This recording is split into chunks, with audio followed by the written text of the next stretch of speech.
go past all this and look beyond the genders, even beyond the television presentation, there's one firm result of this reshuffle, and that it does seem as if the government has taken a slightly more eurosceptic nature. We've said goodbye to Ken Clarke, the last great Tory Europhile. We've said goodbye to Dominic Grieve, who a lawyer who was devoted his maiden speech to the Convention of Human Rights because he liked it so much. And we've seen hello to Philip Hammond, who is more eurosceptic than William Hague. He's now Foreign Secretary.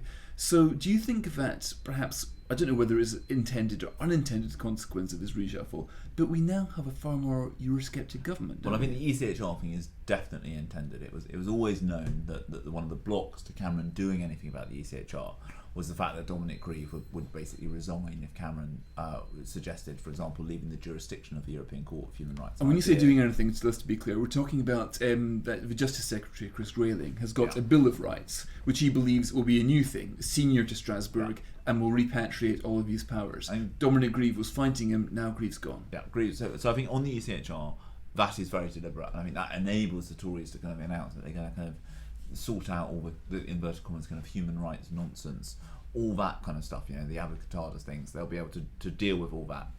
I think on the Foreign Office front, I think it's slightly more unintentional. I think it was when William Hague was going, they decided on the kind of slightly minimal reshuffle was moving.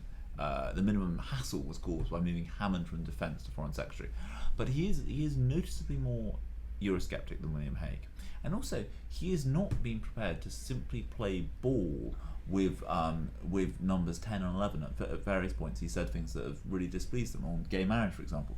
Although Hammond didn't actually vote against it himself, he spoke out against the fact that it was being pushed, that it was being that why was this up the agenda, and made clear that he didn't like that. He was also a leading voice in the National Union of Ministers, saying that he didn't want more defence cuts. But he's more eurosceptic than William Hague. Why? Oh, because he has publicly said that if we can't get substantial powers back, he would be in favour of leaving the European Union. Right, and that puts him in a minority. They are going to there will be kind of shock in European capitals when they read what Hammond has said. I think there will be a moment of good God. It will be another. I think the European capitals, they have a view of the British-European debate which might have been accurate in the kind of mid 1990s. I think when they read about Hammond, they will realise just how far the debate here has moved.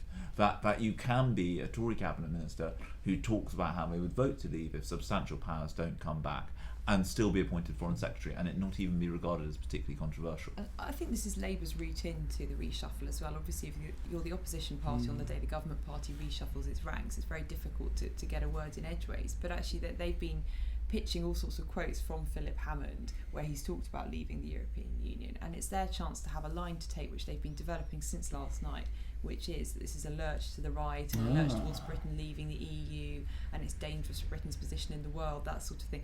Every Labour backbencher who's been tweeting today has been tweeting that line, and privately they've been given that line as well. So actually, to be fair to the Labour press machine, which has had a few negative briefings against it recently, this is a good sign for Labour because they've got something they can talk about.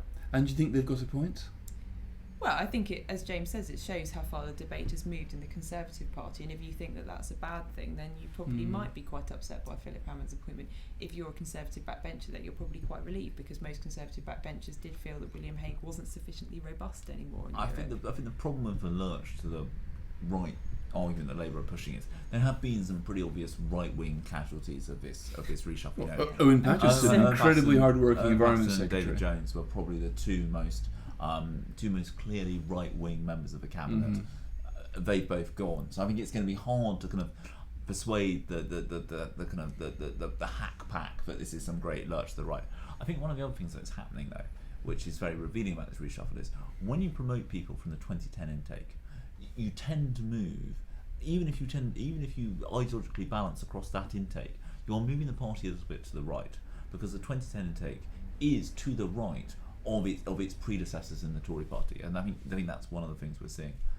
So this is just a strange form of modernisation of the Conservative Party. Also means moving to the right and becoming more Eurosceptic? Yeah, well, we have seen other modernisers like Greg Barker quit and say that they're standing down as MPs, and I think Greg Barker departed on his own terms, but I think he may well have concluded that there wasn't as much room for people like him who wanted the Conservative Party to hug Huskies in the Tory party anymore. He's far more green, isn't it? And there was a time where, at the start of the Cameron project, Greg Barker was part of it, and Cameron sounded quite environmentalist.